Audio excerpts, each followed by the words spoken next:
تو اب آپ سوال آ کے آپ نے نکالا بڑی دیر کے بعد کہ جو احکام ہیں اللہ تعالیٰ کے وہ ایک گروہ کے لیے ایک عام فہم ضابطہ ہے کہ ایسا خرچ کرو، ایسا آپ کے انتظام ہے، یہ نماز ہے، یہ نیکی ہے، یہ بدی ہے، یہ تمہارے لیے انجام ہے، یہ دوزخ ہے، یہ جنت ہے، تاکہ ایک ماننے والا معاشرہ ایک نظام میں چلتا جائے۔ تو شریعت ہے، شریعت کے اندر شریعت کا معنی یہ ہے کہ ایسے احکام جن کی دو انٹرپریٹیشن نہیں ہے، اللہ تعالیٰ کے وہ احکامات جن کی عام طور پر ایک انٹرپریٹیشن ہے کہ یہ حکم ہے، ایسا کرنا پڑے گا۔ اس مقام کا نام ہے خانہ کعبہ۔ اب اس میں انٹرپریٹیشن کا مارکونی ہے کہ تیرے دل میں خانہ کعبہ ہے، یہ تیرے گھر میں خانہ کعبہ ہے، جہاں اس کو یاد کیا وہی کعبہ ہے نا، یہ کعبہ ہے شریعت ایک مقام ہے۔ اب اس کے بعد یہ طریقت کے اندر اور جو بکھیڑے ہوں گے وہ بات کی بات ہے۔ بہرحال یہ جو شریعت ہے اس کا اندر کوئی ایسی ایمبیگوٹی نہیں ہے، کوئی ایسی قسم کی جو کیا اس کے لفظ ایمبیگوٹی، ہاں جی، ابہام۔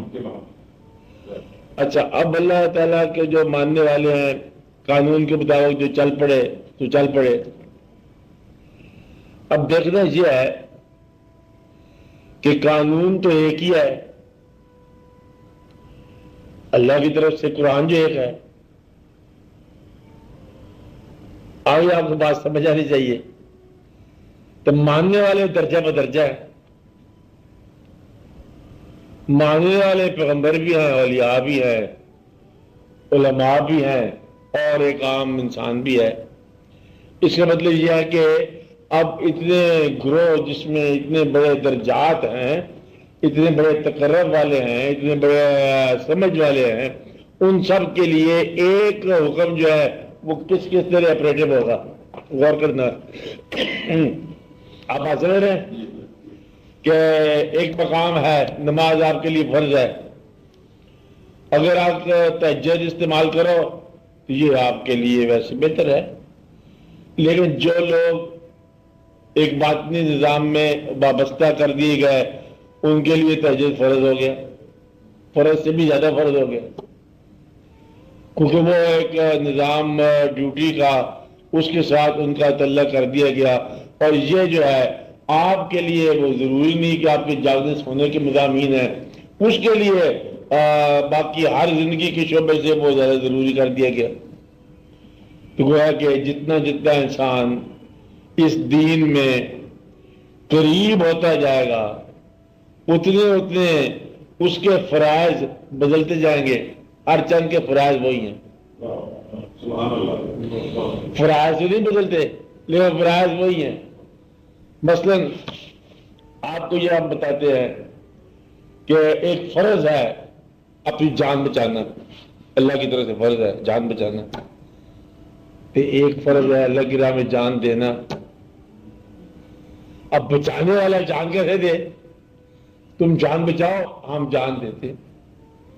اب جس پر یہ فرض ہے جان دینا، اس کا درجہ اور ہے، صدیقین شہداء کا مقام اور ہے، اور اقامن مین کا مقام اور ہے۔ جان بچانا جو ہے مطلب موت کو تم جان دو گے، ہم موت کو دینا چاہتے ہیں، ہم اللہ کو دینا چاہتے ہیں وقت پہلے، دونوں کا فرق ہو گیا نا۔ اللہ کے قانون وہی ہے کہ جان بچانا، گلا نہیں کیا کہ علاج کرو بیماری کا، کہتا میں ضرور علاج کروں گا، پہلے یہ بتاؤ کہ اللہ نے بھیجی ہے یا کسی اور نے بھیجی ہے؟ کہتے بھیجی اللہ نے ہے، کہتے پھر علاج میں نہیں کرنا، یہ گستاخی ہے، اس نے بھیجی ہے تو پھر ہم قبول کرتے ہیں، اور کسی اور نے بھیجی ہے تو پھر ہم دیکھتے ہیں کہ وہ اللہ خود ہی دور کرے۔ مطلب یہ ہے کہ جو آپ باریک ہوتے جاؤ گے آپ کے لیے وہ علم جو ہے نا مفہوم بدلتا جائے گا، اس علم کا مفہوم بدل جائے گا۔ نماز قائم کرو، کہتا ہم حالت نماز میں ہیں، وہ خیال کے اندر گم ہو گیا اس میں، اب یہ ہے کہ آپ کا تعلق جتنا جتنا ذات کے احساس کے قریب آ گیا، اتنا وہی حکم وہی عمل جو ہے وہ آپ کے لیے بالکل معنی الگ دے گا۔ اب آپ دیکھو اسراف اور خرچ اور یہ اور آمدن اور زکوٰۃ اور فنڈ، آپ یہ بتاؤ کہ ایک ذات اللہ کریم کے محبوب صلی اللہ علیہ وسلم کی ذات گرامی کہ جن کے بارے واضح طور پر ابہام نہیں ہے، اللہ نے فرما دیا کہ آپ کی اگر ذات مبارک نہ پیدا کر فرمانی ہوتی ہم نے تو پھر دنیا کو پیدا کرنے کی ہمیں کوئی ضرورت نہیں تھی۔ یہ کوئی اوبلاج کرنے کے لیے نہیں کہا، اللہ ہے، اللہ کے راز بات کرتا ہے کہ ایسی بات جو ہے یہ کائنات آپ کے، اب وہ راز ہوگا لیکن کہا گیا، ممکن ہے یہ راز ہوگا لیکن یہ کہا کہ میں اور میرے فرشتے ہم درود بھیجتے ہیں نبی پر، پتہ نہیں نبی درود بھیجنا کوئی اور مفہوم ہوگا لیکن لفظ کیا دیا، یعنی کہ یہ نہیں کہا کہ نہ ماننے والے کیا سوچیں گے بھئی ایک پیغمبر کے لیے آپ اتنے بڑے سارے وقف ہو گئے تو باقی کائنات آپ کیسے چلاؤ گے؟ تو بھئی ممکن ہے لوگ اعتراض نہیں کرے، اس سے پرواہ نہیں، لوگوں کے لیے کوئی بات نہیں ہے، بات حقیقت کی ہے، جیسے اللہ نے فرما دیا کہ عند اللہ و ملائکتہ یصلون علی النبی، کیا ہم درود بھیج رہے ہیں، اے ایمان والے تم درود بھیجو، ان کو کہنے دو جو وہ کہتے ہیں، غیر ایمان والے سے بات ہو رہی ہے نا۔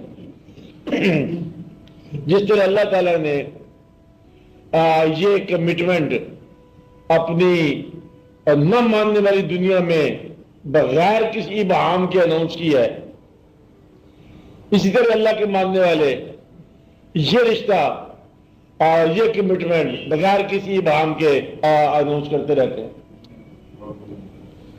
اب اگر آپ یہ دیکھو حضور پاک کی ذات گرامی کہ کائنات کے تخلیق کا باعث للہ جنود السماوات والارض، للہ خزائن السماوات والارض، اللہ کے پاس خزانے آسمان و زمینوں کے، تو خزانے اللہ کے، تو قبضہ حضور پاک ملکیت آپ کی، اللہ یؤتی وعن القاسم، اللہ عطا کرے ہم تقسیم کریں، اللہ عطا کرنے والا حضور پاک تقسیم کرنے والے، اللہ بنانے والے حضور پاک کی ملکیت، اور حضور پاک باعث تخلیق کائنات اور وجہ تخلیق کائنات، اس ذات گرامی کے پاس آقا کیسے آ سکتا ہے جس کے دام خزانے لگے ہوئے ہوں؟ یہ کس طرح ممکن ہو سکتا ہے جب خزانے ہی آپ کے نام سے ہیں، تقسیم آپ کے نام کی ہے، ملکیت آپ کے نام کی ہے، اور وجہ تخلیق آپ ہے؟ مطلب یہ ہے کہ یہ درجے ہیں محبت کے، تو اسراف کو اسراف کہنا، خرچ کو خرچ کہنا، بچت کو بچت کہنا، یہ دور لوگوں کی باتیں ہیں، قریب والوں کی بات ہی بنی ہے، نہ وہ خرچ ان کا، نہ وہ آمدن ان کی، نہ وہ مال ان کا، نہ غیرت کرنے کی استعداد ان کی، نہ وہ آپ اپنے، نہ ان کا مال اپنا۔ جو آپ قریب چلے جاؤ گے کہ اللہ نے پہلے پیسہ دیا پھر پیسہ خرچ کرنے کی توفیق عطا فرمائی، یہ اللہ کا احسان ہے، خرچ کرنے کی توفیق احسان ہے۔ پیسہ نہیں دیا اور پیسہ نہیں دیا اور اس کے اندر گلہ نہ کرنے کی توفیق احسان ہے۔ پیسہ دیا خرچ کرنے کی توفیق اس کا احسان ہے، پیسہ نہیں دیا گلہ نہ کرنے کی توفیق اس کا احسان ہے۔ ہم دنیا کو مال تقسیم کرتے ہیں اور فاقے میں عبادت کرتے ہیں تو یہ اس کا احسان ہے۔ مقصد یہ ہے کہ جو آپ قریب ہوتے جاؤ گے الفاظ کا معنی بدلتا جائے گا۔ مطلب ایک آدمی ہے وہ گیا تہجد کے مصلی پہ رات کا وقت، غور کیا اور لطف نہیں آیا تہجد کا کہ کوئی سمتھنگ رانگ سم ویئر، گھر جا کے دیکھا، اپنی گھر کی تلاشی لی، صبح کے لیے ناشتے کے لیے کوئی تھوڑی سی پوٹلی بندی ہوئی تھی پڑی ہوئی، انہوں نے اس کو تقسیم کرو، پھر جا کے اللہ اکبر تہجد کہتے ہیں اب قائم ہوئی ہے کہ فقیر ہو کے غیر متوکل میں کیوں ہو گئے، صبح کے راستے کو رکھا۔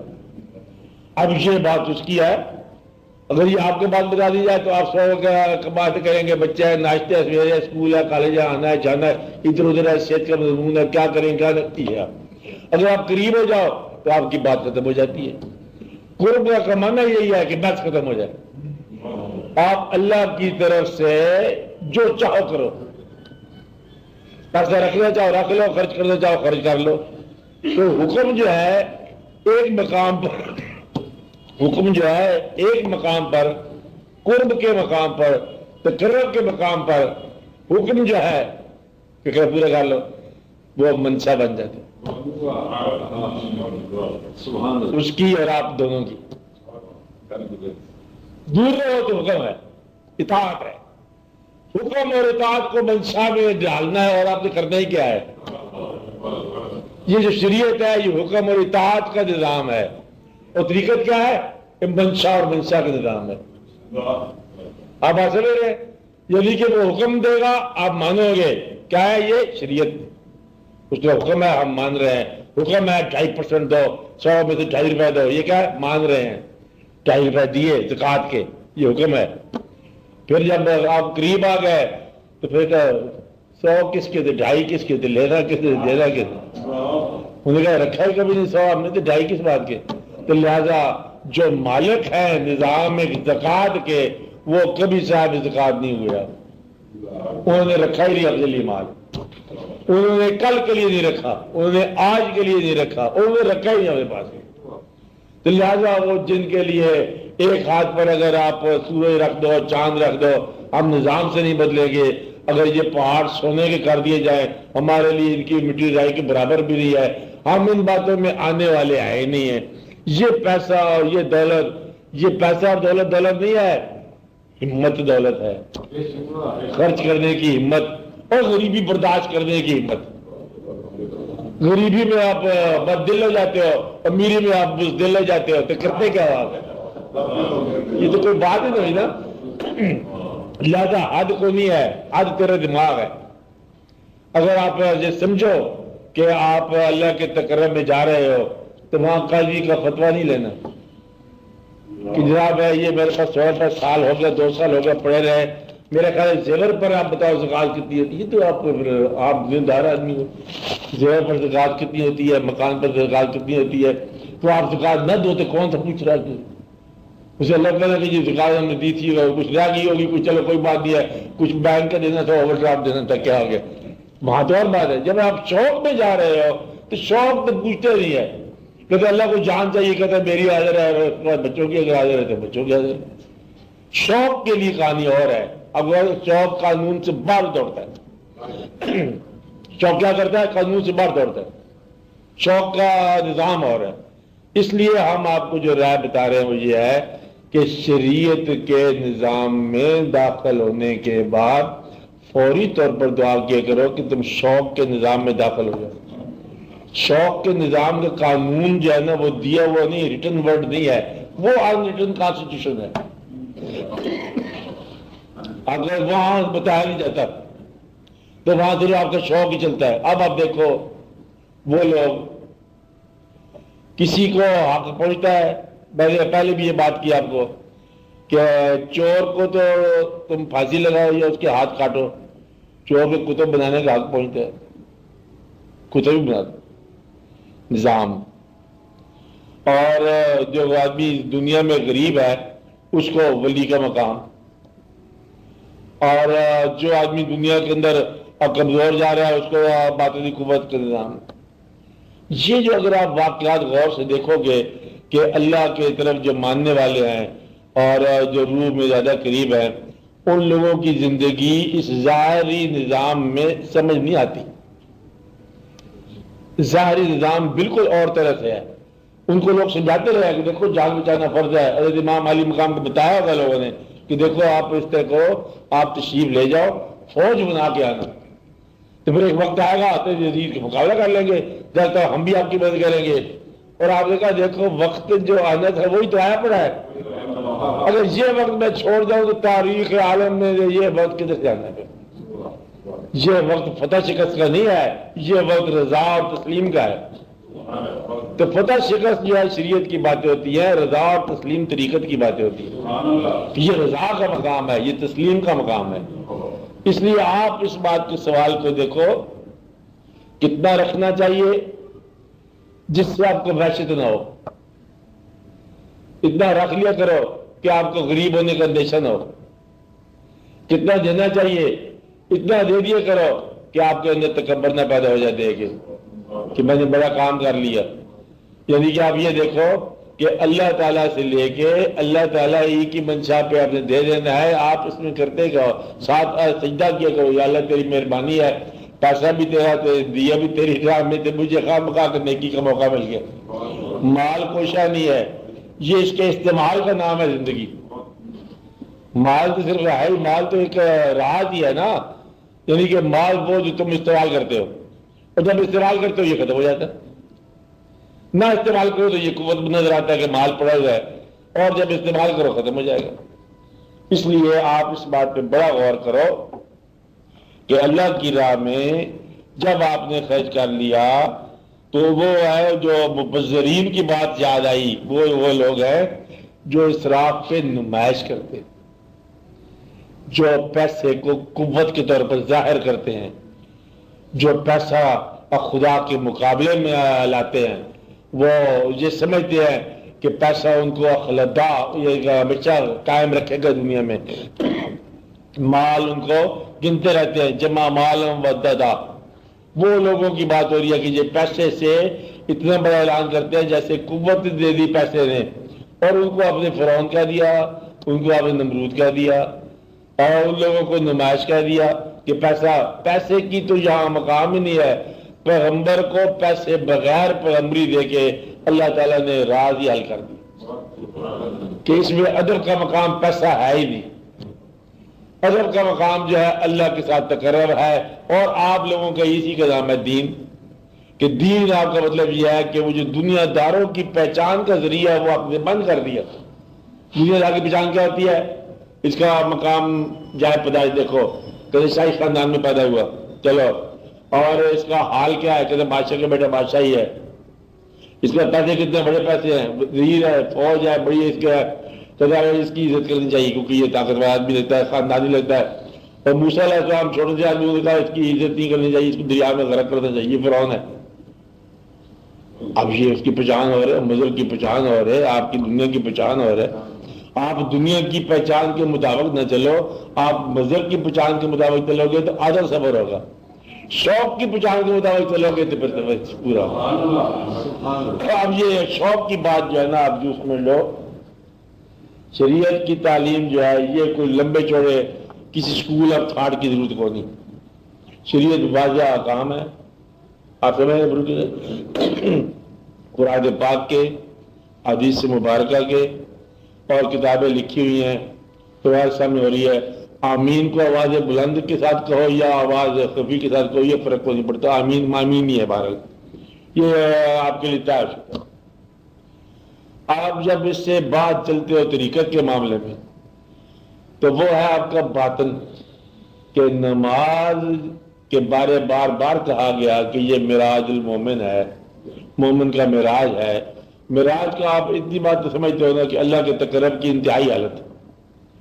اچھا، انتہائی حالت یہ ہے. اور اللہ تعالیٰ نے ویسے بھی فرما دیا کہ سجدہ جو ہے یہ آپ کے تقرب کا انتہائی شکل ہے. انسان کے سجدہ بھی آج نماز میں اور دعا بھی ہے. تو اگر معراج نہ نصیب ہو تو کوئی بات تو ہے نا. نماز تو ہوگی لیکن آپ کو شوق رہے گا کہ بھئی تیرے نقش پاک کی تلاش تھی جو جھکا رہا میں نماز میں، کوئی نہ کوئی بات ہونی چاہیے. تو یہاں سے شروع ہو جاتا باطن کہ دیکھو یہ میں نماز تو پڑھ گیا جیسے حکم دیا آپ نے. اذان کے بعد ہم نے نماز پڑھی ہے، وضو کیا، مولوی صاحب کے پیچھے پڑھتے ہیں، 5 منٹ نماز پڑھتے ہیں. بات کہنے کے لیے آپس میں بیٹھ جائے یہ کہتے ہیں لطف تو نہیں آیا. چلو لطف جو ہے شرط بھی نہیں ہے، چلو فرض تو پورا ہو گیا، لیکن ہم چاہتے ہیں کہ اس کے اندر وہ جو کہتے ہیں کہ نماز میں ایک اصلی وابستگی اور ایک واقعہ ہوتا ہے، وہ آج باطن شروع ہوتا ہے. تو باطن والوں نے ایک راز دریافت کیا کہ باطن جو ہے یہ کتاب سے نہیں ملے گا. شریعت کتاب سے مل جائے گی کہ یہ احکام ہے. باطن کتاب سے نہیں ملے گا، انسان سے ملے گا. اور یہ یاد رکھنی چاہیے کہ 2 انسانوں سے نہیں ملے گا، ایک انسان سے ملے گا. کنفیوژن نہ پیدا کر دینا کبھی باطن کے دنیا میں. 2 انسان جو ہیں وہ دونوں سچے ہو سکتے ہیں اور تم باطن میں معروم ہو سکتے ہو. دونوں سچے ہو سکتے ہیں، دونوں سچ کہہ رہے ہیں، لیکن دو آدمی کا سچ باطن میں جو آپ نے سن لیا تمہیں معروم کر دے گا باطن سے. یہ بڑی ضروری بات ہے. دو سچے رہنماؤں سے بیک وقت وابستگی آپ کو باطن سے معروم کر دیتی ہے. بچا کیا ہے مجھے بتانے کی ضروری بھی نہیں ہے لیکن بتا دیتا ہوں کہ ایمفیسس الگ الگ ہے. ایمفیسس الگ ہے. اور ایک علاج کرتا ہے کہتا ہے جی پہلے اس کو کلیئر کرنا چاہیے پھر اس کو یہ دوائی دینی چاہیے. دوسرا کہتا ہے جی فوری طور پر دوائی دے دو. اور دونوں کا مسئلہ ٹھیک ہے لیکن آپ جب جو کہ دونوں کے پاس جاؤ گے اور وہ علاج جو ٹکرا جائے گا اور آپ کا رزلٹ کچھ نہیں آئے گا. مطلب روح کا مقام ہے. باطن کیا ہے؟ روح کا مقام ہے. ایک نے کہا روح کا مقام جو ہے نا محویت کے بغیر تو نہیں روح نکلتی تھی باہر. روح کو پہچاننے کے لیے کیا چاہیے؟ محویت. ایک نظام نے طریقت کے ایک نظام نے سوچے کو میں حکم کو سوچا کہہ رہا ہوں. کیا کہا؟ تاکہ آپ کی بات سمجھ آ جائے. ہے حکم ہی بات نہیں. سوچا کہ روح کیسے محو ہوتی ہے. انہیں کہا روزہ رکھا دو. لگاتار روزے لگاتار عبادت کرا دو. وہ اندر سے پھر بھی جو ہے نا جسم لایا ہوا روح ابھی زندہ نہیں ہوئی ہے ذکر کرا دو. اب اس کے اندر ذکر کرا دیا محویت کا عالم اللہ کے ذکر میں اتنا آ گیا کہ وہ روح ہی روح رہ گیا. اب روح دریافت ہوگی نا آگے اس کو روح کو کوئی میسج دینا ہوتا ہے. وہ میسج دے دیا روح نے ریسیو کر لیا بھائی صاحب طریقے میں چلے گئے. ٹھیک ہے. دوسرے کا لمبا پروسیس ہے یہ روح کا کہ اس کو حکم دو پہلے شریعت کرو دے رکھو پھر فاقہ کرو پھر یہ کرو نہیں. پھر کیا کیا جائے؟ کہتا ہے ریدم چلا دو میوزک سارے گاواں اور طبلے کے ساتھ چلا دو. اب وہ جو نقش بندی کے بعد طریقت آئی چشتی اس نے ایسا مطلب تھری کر دیا. نعت کی آواز کان میں جا رہی ہے اور طبلے اور میوزک کی آواز جو ہے وہ اندر جا رہی ہے اور اسی اور اولے کولے کے اندر روح مصروف ہوگی. میسج دے دیا میسج لے گیا اور وہ طریقت کے اندر محفل قوالی کی محفل میں اور منزل طے ہوگی. خسرو نظام کے پل پل جائیے اور خسرو نظام کی محفل پوری ہوگی کہ نمیدہ نمچ منزل بود شب جائے کہ من بود خدا خود میر مجلس بود اندر لامقام خسرو محمد شمع محفل بود شب جائے کہ من بود. اب یہ ادھر سے مصروفیت ہو گئی ادھر سے وہ طبلے نے ویسے اس کے وجود کو شل کر دیا. وجود جو جسم کا شل ہو گیا اور خیال جو ہے اس کے خیال کو اپیٹ کر گیا اور روح جو ہے وہ زیادہ ہوگی. اس کو میسج دے دیا کہ یہ ہے مقام کہ خدا خود میر مجلس بود. اب بود کو اب ہے کہہ لو نا کہ ہمیشہ خدا ہی میر مجلس ہوتا ہے اور محمد سے میں محفل ہوتی ہے. کہانی اتنی ساری ہے آپ سوچتے کیا جا رہے ہیں؟ کھیل اللہ کا ہے اللہ کے نبی صلی اللہ علیہ وسلم کا ہے. تم اس کو نظارے دیتے جاؤ تم نے کرنا ہی کیا ہے. بات ادھر اتنی ساری ہے. خسرو بیان کر رہا ہے تم سے مجھے اس کی قصہ کیا ہے کہ اللہ کے جلوے ہیں اور آپ کو صرف اطلاع دی جا رہی ہے کہ یہ اللہ کی کائنات ہے اللہ کے محبوب صلی اللہ علیہ وسلم کے لیے ہے اور تم اس میں سے گزارے جا رہے ہو لطف کے ساتھ سفر کر جاؤ. اس میں جھگڑا کوئی ہے تمہارا؟ خرچ کیا کرتا ہے تو آمدن کیا کرنی ہے. بہرحال یہ اس کا مقام ہے اور اسی کے اندر تسلیم و رضا سکھا دی چشتی لوگوں نے. کل نہیں تو ہر دم می سرائی نغمہ ہو ہر بار میرے سے بہر طرزے کی میرے ثانی ہے میں یار میرے سے. اور کیا کہا؟ تو ہر دم می سرائی نغمہ ہو ہر بار میرے سے. ہمیشہ تو نغمہ سناتا ہے ہم نقد کرتے جا رہے ہیں. جہاں سے تو نے گزارا ہم وہیں سے گزر گیا. چلو تسلیم و رضا ہو گیا گلا ختم ہو گیا. میرے مطلب دونوں جو فیصلے ہیں بجک وقت دو اصلاحیں یہ دو گرو کا جب مسافر ہوگا وہ رہ جائے گا ناممکن ہے. اس لیے باطن کے سفر میں فیصلہ یہ کرو کہ ایک انسان سے باطن اپنے باطن کا خود ہی دروازہ ناک کرنے کی توفیق مانگنی چاہیے. اب وقت آ گیا آپ لوگ خاصا گزر گیا میرے ساتھ ملنے ملاتے ہوئے. آپ کو یہ بتا رہا ہوں کہ آپ کا جو پرابلم ہے کہ آپ کی ایمبیشنز جو ہے نا وہ زیادہ پھیلی ہوئی ہیں ذہن زیادہ پھیلے ہوئے ہیں. آپ ہر چلتا ہوں تھوڑی دور ہر ایک تیز رو کے ساتھ تو پھر وہ پہچان مشکل ہو جاتی ہے. اپنے آپ کی پہچان مشکل ہو جاتی ہے. باطن ٹھہرنے کا نام ہے اور رکنے کا نام ہے، ایک میسج کے مطابق چلنے کا نام ہے، دوسرا میسج غلط نہیں ہے لیکن دو میسج بیک وقت ریسیو کرنے صلاحیت نہیں انسان کی، باطل کی صلاحیت نہیں ہے، اس لیے آپ جو ہے نا کنفیوژن پیدا ہو جاتا ہے، گرم سرد رو کٹی جائے دھند پیدا ہو جائے گی، ایسے ہے نا سمندر میں ایسے ہی ہوتا ہے نا۔ اس لیے باطن کا مقام یہ ہے کہ کسی ایک پیغام پر چلنا، اور ایک پیغام پر چلنے کی آشنائی اور استعداد جب پیدا ہو جاتی ہے تو پھر آپ کے لیے راستہ آسان ہو جاتا ہے، وہ آپ کو صحیح راستے سے گزار دیتا ہے، اور وہ تو آپ کی اپنی زندگی میں ہے، کسی نے اس کو بتانا نہیں کوئی نئی بات آپ کی اپنی ہے، نماز اپنی ہے اور سجدے اپنے ہیں، تو پھر آپ کے لیے یہ کہانی بن جاتی ہے۔ تو گویا کہ خرچ کرنا یا جمع کرنا دونوں اگر اللہ کے لیے ہوں تو دونوں مبارک ہیں، لیکن عام طور پر اللہ کے نام کا جمع کرنا سنا نہیں ہم نے، اللہ کے نام کا خرچ کرنا اس حد تک کہ خرچ کرنے والا اپنے آپ کو بھی خرچ کر کے، اس لیے کہاں تک خرچ کرو کہ جہاں تک تمہاری استعداد ہے، تو دینے والا جو ہے اگر تو یہ کہے کہ آئندہ میں نہیں دوں گا تو پھر تو کہانی اور ہوئی نا۔ تو جب آپ شوق میں چلے جا رہے ہیں، ہم نے دیکھا کہ لوگوں نے، غریب لوگوں نے جب دل سے فیصلہ کر لیا کہ میں مہمان کے ساتھ ہی کھانا کھاؤں گا تو مہمانوں کا جشن رہا اور غریبوں کی غریبی دور ہو گئی، لنگر پک گئے دل سے، ورنہ ایک مہمان کو کھانا کھلانا 7.5 روپے لگ جاتے ہیں جناب، کتنے پیسے خرچ ہو جاتے ہیں؟ بہت زیادہ، 4 روپے کھلانے، میرا خیال خرچے گنتے رہو گے پاگل ہو جاؤ گے کہ مہمان کو کیوں پیسے خرچ کرے ہم، وہ بھی کچھ آیا کرتے وہی بچا، کبھی کام آئیں گے تیرے اپنے، جب ایک فاقہ آ جائے گا تو وہی آج کے پیسے بچا لے، تو جب اتنے تجھے پتا ہے کہ آئندہ نہیں دینا اللہ تعالیٰ نے، تو پھر آج ایک مہمان کا بھی کھانا روک دے، اور جب پتا ہے کہ دیا وہ اس کا ہے تو وہ دیکھ رہا ہے کسی کے نام پہ جا رہا ہے، تو پھر ایمان کی تعریف یہ ہے کہ ٹمارو کا اندیشہ نہ ہو،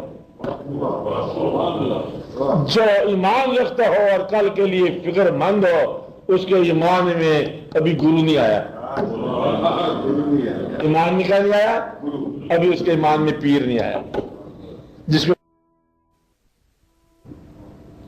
کیونکہ ایمان جو ہے نا یہ کل کے اندیشے سے اس نے بچانا ہے آپ کو، تو کل کا اندیشہ وہم ہے، واہمہ ہے، کل ہمارا کون سا ہے؟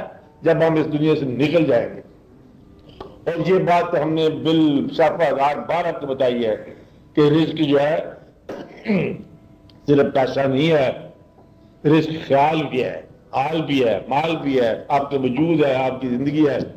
خالی اگر جو شخص آپ کا پسند کرے آپ کو چہرہ کبھی کسی سے کیا بات کر رہے ہیں، جو آدمی آپ کو پسند کرے اب اس کے لیے کیا خرچ کرو گے؟ اس کے پاس سے گزرتے رہو، یہ خرچ کرو اس کے لیے، کیونکہ اب یہ ہے کہ وہ تمہارا اسی کا سوال کر رہا ہے، کہتا ہم سوال کرتے ہیں دو، کیا چیز دو؟ اللہ کے نام کا دیدار دو، کہتے ہیں نا بس اس کو دیدار دو، یہ خرچ اس کے لیے کافی ہے، کیونکہ وہ یہ بھی مانگ رہا ہے۔ پیسہ تو ایک کامن کنوٹیشن کے طور پر آپ نے رکھا ہوا ہے، اگر وہی پیسے کا مفہوم باطن کی دنیا میں نہیں ہے، باطن کی دنیا سے بہت دور ہے، وہاں ایک پینی اور ایک کنگڈم برابر ہے، باطن کی دنیا میں بالکل برابر ہے، باطن آزاد ہے، باطن کے نظام میں سارا کاسمک سسٹم اور ایک خشک پتا دونوں برابر ہے، باطن کے نظام میں چڑیا اور سماوات سارا برابر ہے، بلکہ چونٹی اور چھوٹی چونٹی اور کالے پہاڑوں کا سلسلہ برابر ہے، باطن کی دنیا میں بالکل اور ہے، باطن کی صحیح اور ہے، اس لیے وہاں آپ ان باتوں کا کوئی چھوٹا بڑا وہاں کوئی تقسیم نہیں ہے، وہاں قریب اور دور کی تقسیم ہے، وہاں تقسیم کیا ہے؟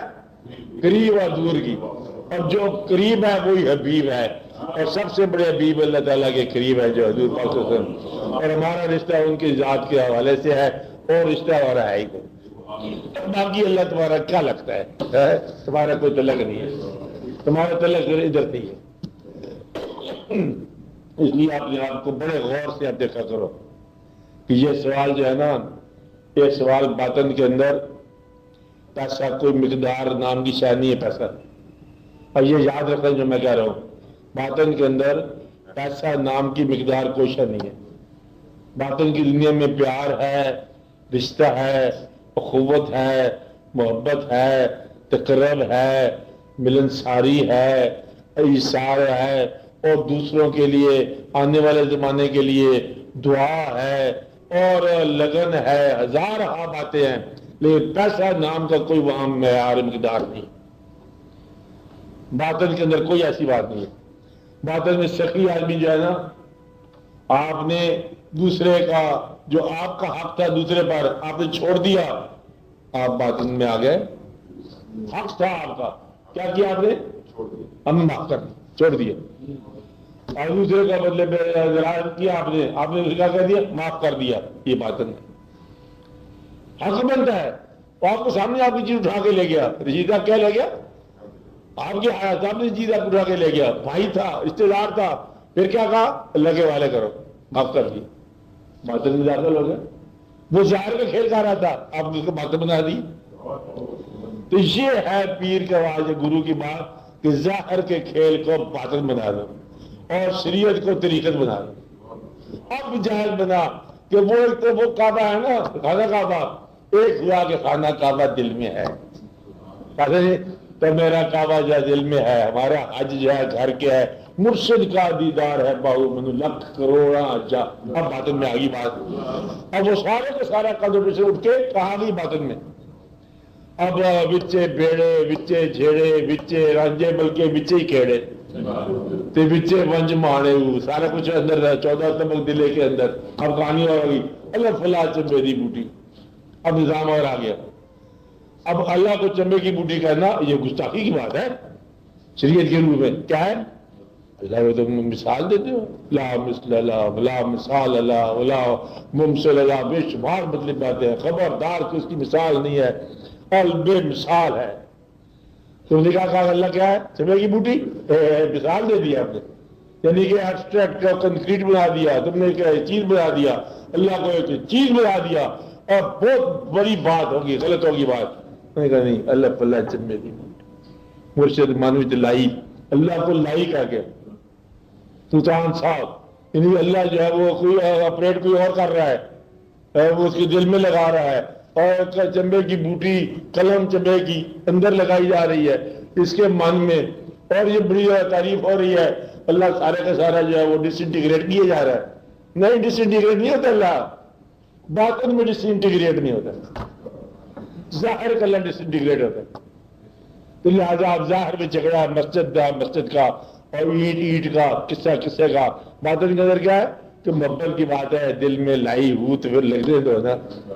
جی میں مرشد باہو آدم جس سے بوٹی لائی تو نفی اسواد کا پانی ملے تو ہر رگے ہر جائی، وہاں جائز ہے ظاہر میں. اور جتنی باتوں کی کہانی آپ دیکھ لو، اللہ تعالیٰ جو ہے وہ کبھی تم نہیں کہہ سکتے ہم اللہ کے ساتھ ہیں، اللہ ہمارے پاس ہے. لیکن ہر بات میں نے کہا کہ بات مرشد ہے کہ دنیا کو جس کی ضرورت ہے، خلقت کو جاندی گول ہے، وہ ہردم فرید دے کول ہے. کیا وہ میرے پاس کب نہیں ہوتا، کچھ تو میں بے سبب نہیں ہوتا. یہ سارے واقعات چلتے ہیں. مطلب یہ ہوا کہ ظاہر کی دنیا کے بعد جب آپ باطن میں داخل ہو تو وہاں کے اصول اپناؤ. اس کو ظاہر کے اصولوں سے دیکھا نہ گئے، بس ظاہر کی آنکھ وہاں ہو جاتی. وہاں یہ اصول نہیں چلتے. یہاں جیتنا، وہاں ہارنا. یہاں جو جیتا وہی بازی لے گیا، وہاں جو ہار گیا وہ بازی لے گیا. وہاں قصہ ہی اور ہے، نظام ہی اور ہے. جو ہارا وہ سو جیت گیا. کہ جیت کے بعد ہی ہاری جاتی ہے، ہارنے والا جیت جاتا ہے. جدید میدان جنگ میں فتح ہو جاتا ہے، ہمیشہ کے لیے جدید کہلاتا ہے، اور ہارنے والے ہمیشہ کے لیے سرفراز کر دیے جاتے ہیں. یعنی کہ پیاسوں کو بنا دیا جاتا ہے ساقی کوثر. دریا کے کنارے پہ سب سے بدلے میں اور دریا کے لیے ندامت لکھی گئی ہے اور ریت کے لیے سرفرازی لکھی گئی ہے. وہاں کہانی اور ہے، وہاں قصہ اور ہے، بالکل اور ہے. اس لیے آپ اس بات کو غور دیکھو. وہ کہتے ہیں کہ حج اس کا ہے جس کے پاس ٹکٹ ہو، ویزا ہو، جانے کا ہو، پاسپورٹ ہو، اور گیا حج. اور باطن کی دنیا میں آج اس کا ہے جس کی شوق ہے، وہ پہنچے نہ پہنچے، جس کا جتنا شوق ہے اس کا اتنا ہی حج ہے. کہتا حج کس کا اس دفعہ قبول ہوا؟ کہتا اس کا قبول ہوا جو وہاں پہنچا ہی نہیں تھا. تو حج جو باطن کے اندر جو ہے حج قبول اس کا کسے ہوا؟ جو وہاں پہنچا نہیں ہے، جس کے پاس شوق ہے اور شوق در شوق ہے. اب آپ سمجھ رہے ہیں یہ کس سے ہے؟ غور کرنے والے. اس لیے آپ ان باتوں پہ غور کرو تو آپ کا یہ سفر جو ہے عجیب و غریب ہو جائے گا. اب آپ سمجھ رہے ہیں نا؟ تو اس لیے اب بڑا تھوڑی احتیاط کرنے. انسان کی فطرت ہے اپنے آپ کو بنانا، اپنے آپ کو سنوارنا، اپنے آپ کو محفوظ رکھنا. باطن کے اندر کیا ہے؟